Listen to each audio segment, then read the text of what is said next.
Centre. But first, Michael Fabricant, Conservative MP for Lichfield. Michael, afternoon to you. You don't have a second job, we should just say at the outline here.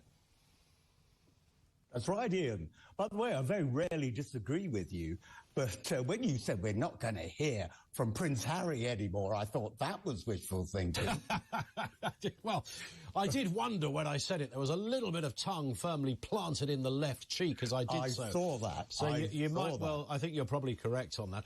So just tell you, you've been an MP for a long time, very respected constituency MP. You're known across the House, and you're one of those sort of rarities as a backbencher that most people have heard of, which is always rather interesting. It must mean you say interesting stuff or all the right things, but you don't dally around doing something else elsewhere. You're not a lawyer or a doctor or an accountant in your spare time.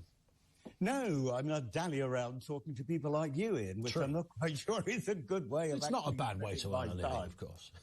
Pardon? It's not a bad way to earn a living, is it? This is true. This is true. Though you're not paying me. That's or maybe true there's enough. some good news. I don't know. I'm not expecting to be paid. There might be an Easter egg in the post. Who knows? But what do you make of it broadly? I mean, to me, there's two slightly different stories here. I think Theresa May, happens to command an awful lot of money because she's a former Prime Minister, as all former PMs do. Most of your colleagues wouldn't be able to command that kind of money. And these are speeches, so you might spend an evening giving a speech for an organisation, you get paid for it.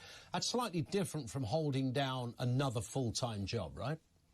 Yeah, but one of the guys who actually earns a great deal of money, I won't say his name, not to embarrass him, I think he made around £2.5 million as one of the top lawyers in the world. That'll be Geoffrey Cox. Now, they see you've given the game away. But the thing about Parliament is that Geoffrey Cox also does a great deal in the House of Commons.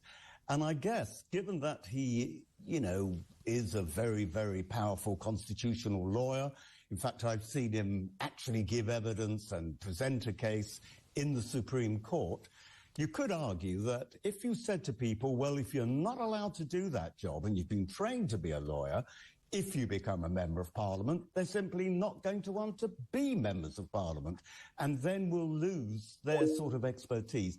I think it's not down to the amount of money you earn, although Labour goes on about this, the old politics of envy. I think it's more about how much time you spend doing that job. Now, if you spend all your time doing that and you're not being a Member of Parliament, then clearly that is wrong. And indeed, the electorate can soon boot them out. Yeah, I mean, that is the thing, isn't it? I mean, I remember Geoffrey Cox getting a bit of flack on this point a year or so ago.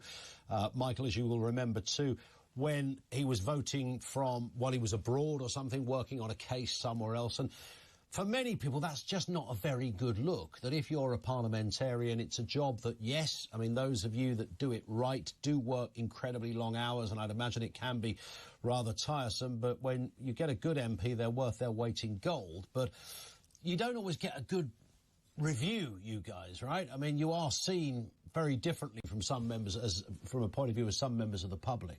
Yeah. I mean, with Geoffrey Cox, by the way, I mean, he often represents foreign countries. People don't realise, actually, that the Supreme Court is not just the Supreme Court of the United Kingdom, but it's the Supreme Court of a number of other countries overseas, and he was over there. As for voting, by the way, we can't now vote remotely. Okay. That was a very temporary thing during COVID.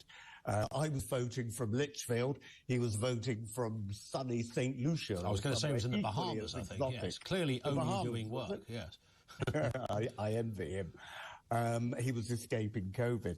But, I still say that at the end of the day, it's very, very important that we attract the right sort of people to the House of Commons. I was slightly laughing to myself, by the way, earlier on when they said that I think you were saying only about £1.5 million, £2 million was earned by Labour MPs. Apparently so, yes. Does make you wonder how employable these people are.